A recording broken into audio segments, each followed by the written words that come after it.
welcome back to Bourbon Barrel Talk. I'm your host, Scott Minton, and today we're back in the Brock Bourbon Bar, and we are drinking some Old Foe Mother Truckin' Whiskey. How we doing?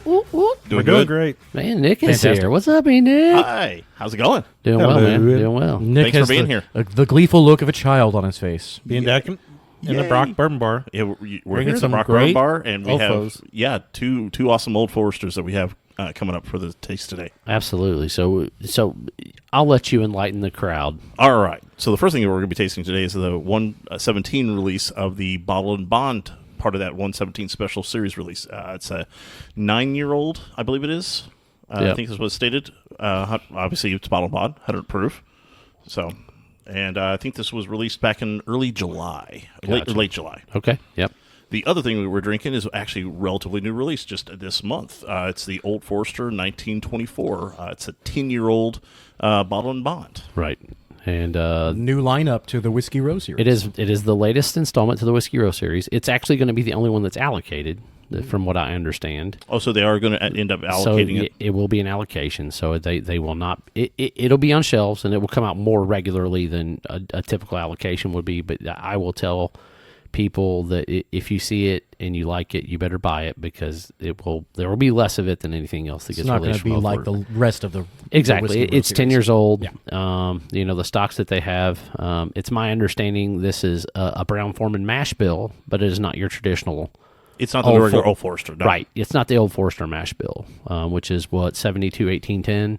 Yeah. Yes, master. and then this is the 79 11 10. So Yes, that's correct. It is a Brown Forman mash bill, but it is not their traditional Old Forester mash bill. So this is the first Old Forester product since Prohibition that has been released that was not a traditional mash bill and yeast strand that Old Forester designed. So are you saying we shouldn't be getting bananas? You're probably not going to get banana. So I read over some of the original tasting notes whenever I tried this the first time. I got quite a few of them, but I don't want to influence you all in any way, so I'm just going to kind of drink through it, taste a few things, and kind of go from there. But it looks like we're going to start with the actual 117 series, the Bottled and Bond. They're both 100 proof, so this is a really, really nice comparison. One's 9 years old, one's 10 years old. So And just different mash bill. Absolutely. So dive in number one, the 119, and let's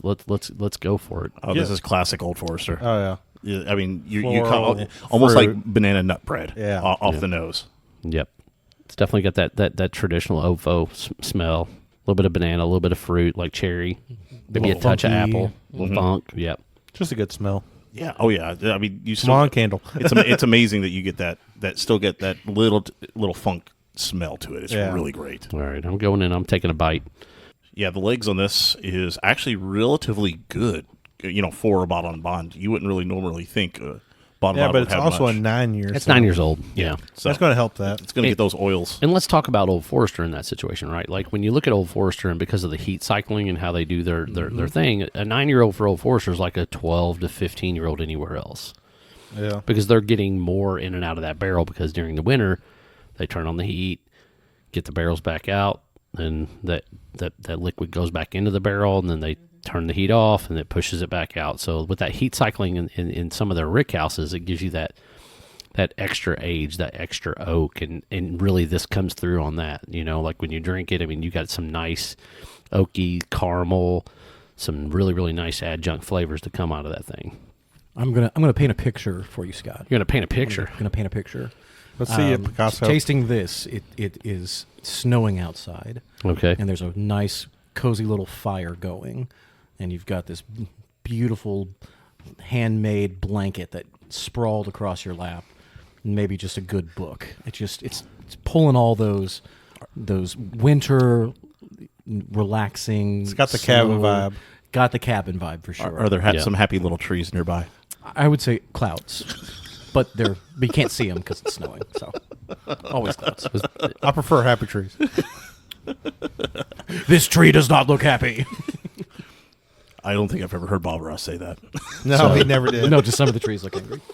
But yeah, I mean, the banana But very actually is a comforting. little less prominent Less on the prevalent. taste or the Yeah. palate. You get a little bit on the nose, Yep. but it's more like a cherry, on the mouth or on the palate. You get a little bit of cinnamon in there. Yeah, definitely got some baking spice. That's cinnamon, cardamom, clove. It's almost like an apple pie spice. Yeah, it's all on the front to mid to me. Yep. It's, I don't know. I'm digging it though. Oh, absolutely. Oh yeah. That's one of the better 100 proofers that I've had recently. I mean, you can really tell the age because I mean the kind of on the sides of the mouth. I still get like lingering kind of oak, kind of like little char. tannins and stuff. Yes, the tannins of what you would think from an aged bourbon. Yeah. And then didn't get washed away by proofing it down from whatever it was to 100 proof. Correct. Which is nice. I will say though, this does have a faint mint right in the front tip of your tongue to the mid part of your palate. It's very, very faint. It's that sweet, like spearminty, like Philgreen like type. Not a rye mint. No. It's not more. strong. It's like it's just very, very faint. Yeah, I'm out on that one. Okay. I could see it, but I'm just not getting it. It's not like it's not strong though. Like Yeah. It's What- in the what- background. what's the It's delicate. yeah? Like if you took double mint gum that had already been chewed by somebody else, like kind of like that. Like you know how it tastes like when you've And then you chewed put it it in for a your while. mouth. But no, but you know how you've had double mint gum in your mouth for a little bit, and you can Yeah. still kind of faintly taste the mint I would say more like juicy fruit, but yes. because you don't chew double mint. Or Yeah. No, okay, I don't care for mint. okay. Well, I'm with them on this. Double one. mint is like one of the only gums that I will actually chew that's mint flavored. Other than every now and then my wife gets me that stupid Orbit stuff that's Oh, I hate that. got all kinds of weird mint and shit. Yeah. Anyway, even they have one that's bubble mint, like bubble gum mint. Ugh. Ugh. Same way. No. Absolutely. That just sounds like toothpaste. That's all yeah. that does. Yeah, for sure. All right, pretty solid. Pretty solid pour overall. Yep, pretty solid. I mean, it lingers, for a few seconds, and then it kind of goes away. It doesn't hang around. To me, this is a very good bottle for what the retail was. I don't know if I'd buy it for a secondary price. I can respect that. I got a actually technically decent Some deal of the on 117 secondary on this one. As much That's as right. I've enjoyed a lot of the 117s, I don't know that there might only be one or two that are worth the secondary markup that some of these are hitting. Where do you think this bottle ranks in your 117 kind of? Well, there's about, 10 collection. of them? Probably right in the middle. Probably anywhere between. Nick's flashing the number 3. Top I'm going to three? say probably 3 to 5. I would say. I would say probably more in that 5 ballpark. for me. Yeah. At least the two in front of this one are the Angel shares, the high Angel Yeah. shares. Yeah, I'd also probably put 1910 double or extra old. Oh, okay. So the double. Yeah, the Or, sorry, double. The extra old. Yeah, the extra old. I'd probably put it above it, and then probably is it Warehouse K? K and H. Yeah. Yeah, just can't- Warehouse K I think is the one I'm thinking of. It's got a little bit more of that spice, and I don't think I've had K. I've had the H. so I don't know. I think I've had the H2. Anyway, I think about that's that. what I would think. All right, But yeah, I'd say in that 3 to 5 range. Okay. It probably depends on what mood I was in. Like if I blinded them today, who knows, right? But on a steady day where I've been drinking enough OFO, I've warmed up my palate, I think it would probably fall in that 3 to 5 range. Cool. So, all right. Good bottle. 1924, 10-year-old, bottled in bond, which that's the other thing that's kind of in. Actually, is it bottled in bond or is it just 100 proof? it's just 100 proof. It Okay, is so they're not. cons- So it's not a singular season, singular whatever. So all right. Correct. I think the reason why for that was going into the. I don't know if they kind of told you the story behind it. It's out on a few of the websites Yeah. right now, but it's based off in 1924. Many of the distilleries in the area were closing, and so the Brown Thank you, Forman Prohibition. Group, or yes, or Old Forester was one of the few ones that had that medicinal license, so they had Yeah. to stick around, and so they were able to purchase a lot of the closing distillery barrels, and so they had an utmost stock of it. Right. And so they put out a few, not of their standard mash bills, but they would blend and mix a few of these different barrels from these other distilleries, and then they were putting out product based on that. And oddly enough, if I remember hearing the story correctly, and I think Tyler might have said this in the episode we did with him, was they moved them all to the Howard Street Yes. warehouse, which is why it's kind of, I think Howard Street is on the label or something of that nature, if I remember correctly. It talks something about the Howard Street warehouse or something of that nature. It might be on the front, Nick. But anyway, let's dive in, get on the nose, see what we think. It's you can definitely tell it's not a traditional. Old though. Yeah. Yep, it is the In 1924, Owsley Brown took barrels of whiskey with different mash bills to a warehouse on Howard Street, Louisville, Kentucky, and bottled them as Old Forester. This 10-year-old expression honors the 100th anniversary of this occasion. Which, if you don't know, Prohibition, you weren't allowed to produce your own new stuff, but you could bottle stuff that was already made.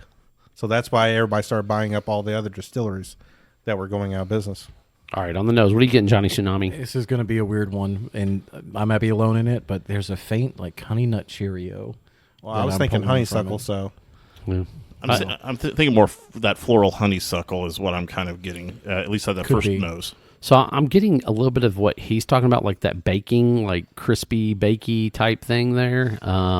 But I'm getting more of a. I like the description of Honey Nut Cheerios, but I'm going to go more of like a Teddy Graham, Okay. I could see that. like the little honey Teddy Grahams. The glazed I would grams. say not like fresh either, but like, you Yeah, have a a little cereal stale. that Yeah, sits for yeah, a while yeah. and it tones it down and kind of Yep. gives it that Wait a minute, funkiness. who let to their it. cereal ever get stale? I mean, Not me. I mean, but Well, listen, also, these little Teddy Grahams were these. we're supposed to agree with John. We're supposed to agree. Just saying. not all of us Three can of it- afford the cereal. I'm a that you serial could, killer. Carl. If I open a box, that shit's gone. Like 2 days later. If it lasts 3 days, it's a miracle. We never That's had right. sweetened cereal in our house as kids, so Really? we saved it. Never had Yeah. sweetened cereal. No. I'm sorry. Oh, No. dude, Lucky Charms, Twig, Oh, Tricks. never had that. Well, Reese Captain Puffs. Crunch was my absolute favorite. 'Cause that Captain shit would Crunch. tear up the roof of your mouth with it. Oh. Kicks with berries was as sweet as it got. Cookie Crisp, and then also Fruity Pebbles was my my sinful thing. Like, I had Raisin Bran growing up, but that was only at my great grandmother's. I would- feel like that's what you had on the regular, John. So, There were grape nuts. like that graham crackery honey type flavor is what I'm getting Yeah. off the nose. Oh, very much so. Getting some faint chocolate. It just must be. I think last week's episode, I struggled to pull the chocolate too. I was mistaking it for coffee. I'm not and getting. then turned out to be. I'm getting. turned to be right. So I Yeah. like chocolate's harder for me to Yeah. pull up on. Yep. I'm not getting much of the chocolate either.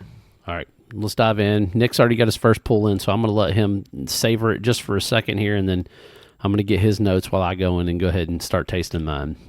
What you got, brother? it's weird because nothing really punches out immediately for me. I mean, I get a little bit of tingle, that you would get, from a normal Right on the 100 tip? purple. Yeah, right on the tip. Just kind of segueing to the side a little bit, but it's really weird in that fact that I'm not. It usually whenever you have something, you can always something pops.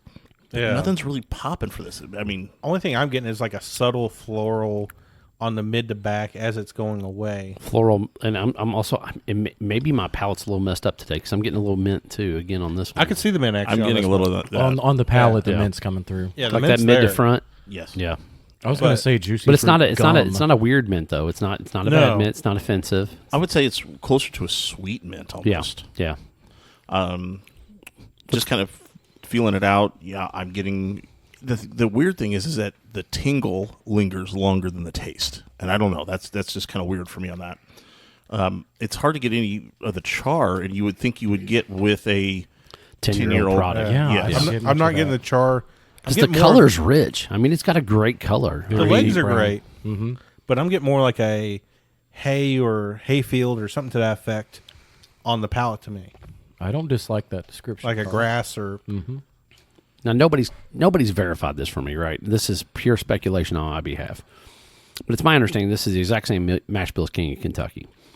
yes So that being said, speculation, but yes. speculation, but yes, nobody's said that. Yes, it's the same thing. They haven't came whatever. out One's denied 10 it. years old, one's 15. Right? Yeah, nobody said that. One's barrel strength, one's not. It tastes nothing like King of Kentucky. Oh, they're two completely different animals. Totally different animals. I will say I do get a little bit of those like caramelly notes, but man, it's the floral, Floral and the minty, mint kind of overpowers it. a little bit of chocolate, and then that honey like suckly type thing is really what I'm kind of getting more than anything else on this. I think if you really like floral stuff, this is going to be a great one for you. Yeah. No, it reminds me of like those Kentucky whiskeys, the Kentucky light whiskeys that I drank Yes. a few years ago. Oak Carter released one, and there was a couple other people that had some Kentucky light whiskeys. It just kind of reminds me of that flavor profile with Yeah. that florally light fruit. Like, you could even probably say that there's a little bit of like a apricot-y type, flavor, like a stone fruit, like a really, really mild stone fruit. But like, I don't get. It's so weird that it's a brown former product. It's different mash bill, but I would. But if you're looking for that bananas Yes, Foster yeah. kind of If you're looking for profile, bananas and it's cherry not and gonna go. apple, you're just not getting it. So I get more of the graham now that I've kind of gone back to nosing it and pouring a little bit more. So I think you were right on that. yeah.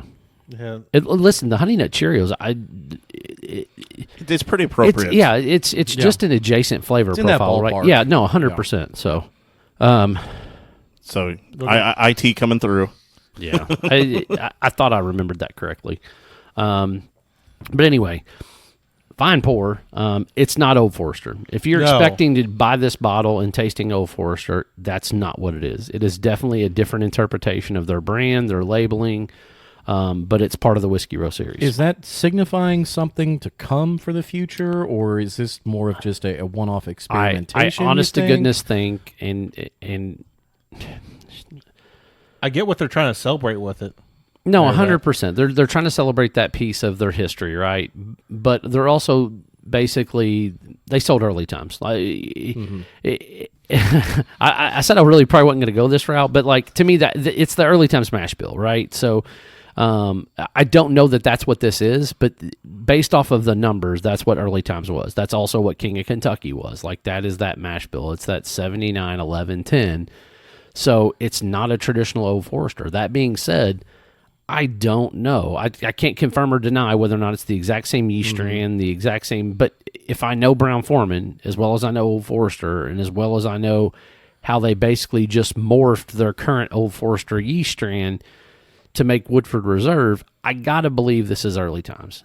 In some form or fashion. In some form or fashion. That being said, I like early times. I like this pour. It's it's not Old Forester. If you were looking for Old Forester, this is not it. And I think there is something to it because I think the mindset of many bourbon drinkers, they like the Old Forester. They go to that 96 proofer. They go to the 100 Right. proofer. Yeah.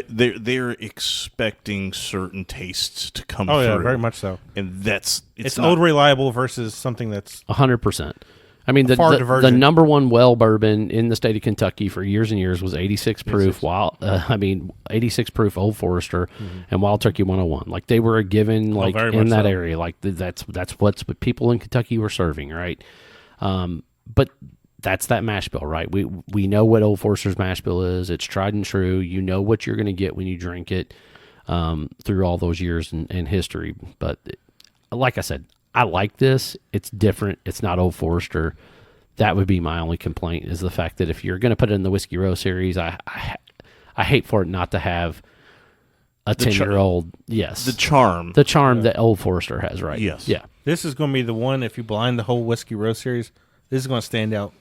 Barring Oh yeah, Far and away. 100%. Sure. Oh, no, I won't say that. I would say the two that are going to stand out in some form or fashion is going to be this one and probably 1910 because it's double oaked. yeah, See, and the funny thing is, I would semi-agree with that in some capacity, but I would almost guess 1920 before 1910 because of the proof. I could see that. I was just going by the double oaking Yes. aspect and the sheer greater sweetness that the 19 gives 10, out. yeah.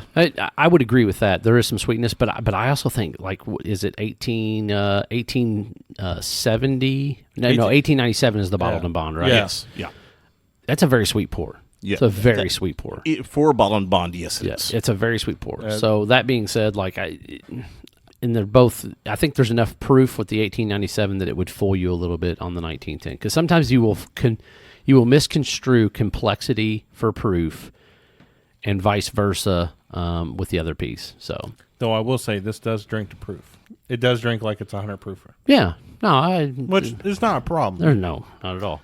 Just Nick, you added water. Which one did you add water to? The 1924. All right, I'm gonna put a drop. and these are retailing for right around what 125, 130. 124.99. Yep. Okay, secondaries 119.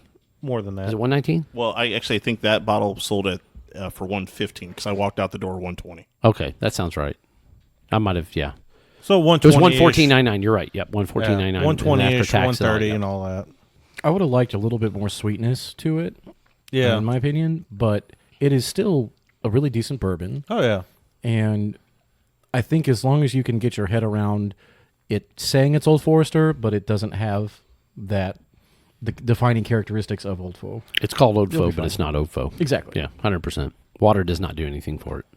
I'm glad I didn't add in. Yeah, I'll say- I didn't feel like it I'll would. say the only thing that it does for me is it pops some of the spice. It does. And Yeah, that's you get about a it. little bit more of the baking spice, like Yeah. the cinnamon and other things. Yeah. I don't know if that would pops. really help any on this. Well, the rye pops too. Yeah. Okay. The rye pops, so it gives it a little bit more of that florally taste, but the spice does pop. All right. I have tasting notes as well. All right. For this. Let's roll it. All right. Aroma. Soft notes of fudge, cocoa, marzipan, and cured tobacco layered over hints of rich oak and warm cinnamon. I did not get the tobacco. I'm not getting. I'm definitely not getting marzipan, which is what an almond cookie, right? If I remember correctly. I'm pretty sure you're right on spot on Yeah. with that. So, moving on to flavor, on the palate. Yeah, it's an almond cookie with honey and Did not get that. yeah. I got the honey part. Yeah. I didn't get much tobacco. No. So I I said much. I mean, I Yeah. could probably get a couple hints of it, Maybe a really sweet with, I don't know. yeah. It's like weird an to me. acid. No. No, to me it's more of a dry tobacco-y. Yes, like, that's type. true. Yeah, it's more like Red Man, like like a that not so like sweet and Okay. type. Main palate, chocolate covered graham cracker dusted with cinnamon. So Your Teddy Grahams are right on. yeah, I would say that's pretty spot on. Finish, hints of spice and graham cracker crumbles. Gotcha. The funny thing is that when I read those tasting notes when they first came out, I didn't remember the marzipan at all, and I did not remember the graham cracker, which is odd. But The marzipan's the weird I did one, remember though. the chocolate, and I think that influences me a little bit, and maybe that's why when I said, "Oh, I get a little bit of chocolate, like or fudge," like maybe that's the thing. But like, I'll say I never read them, and I remember them talking about it during the tasting, but I couldn't remember much of it. From and them. that was the thing. I was listening to Melissa more than I was like reading or doing anything else. I just remembered kind of skimming it whenever we first got. It is more The of bottle. a dense drink. Like it doesn't take you on a journey. You just Yep. kind of get a few. It's a thicker drink. It's a thicker Yep. drink. Yeah. Yep. Thank you. All right. Well, we got to pick a winner. Which one are you going for? 19 or the 17. The 117 Yeah, okay, series. shit. Use your words, Carl. The 117. Okay, 117. Same 117. 3 for 117. I'm going to go 117 as well. But like I said, I think for me, it's because I know that I'm not drinking Old Forester. Like, even though it says Old Forester, it's not Old Forester. Yeah, I want if I'm going to drink Old Forester to a certain degree, I want that flavor profile. That being said, I really do enjoy the 1924. Yeah. There's something about that, the difference in complexity that kind of gives it like if you release that with a different name on it, I'd be like, oh, I really like this. Like, Yeah. I probably would like it more. But just to associate it with Old Faux. To associate with Old Forester, that's If where I- my brain just like If I see a bottle melts a out little bit. at retail, I'll probably pick it up. right. That's where I'm at on And I'd be honest with you, secondary's not stupid on these things. No. Like I thought they were going to be. Like when North Carolina got them on accident, like the secondary market was stupid on these things. Yeah. But since they've dropped in Kentucky, I mean, And now they're dropping in Indiana. 160, 170. Yeah, now Yeah. they're already dropping in Indiana too. So I mean, like Oh, you can find them for 150. I've seen a few for 150 Yeah, on the yeah. secondary market. I said 160, 170 is on the high side now. Yeah, At that point. So, but yeah, I think 150 is kind of where. And my thing Sweet is, spot. I'm not buying a bottle of bourbon to sell it to make $20. I guess There's no point. I got better things in my life to do. Yes. Your time's worth something. Yeah, 100%. So, no, I think that's our episode of Bourbon Barrel Talk. If you want to find us, you can find us on Facebook, the Instagram, or the X. Make sure you hit the subscribe button, no matter what medium you're listening to. Also, hit us, send us any messages to bourbonbarreltalk@gmail.com. This is Scott, Johnny Tsunami, Carl, and Nick Brock signing off. Peace.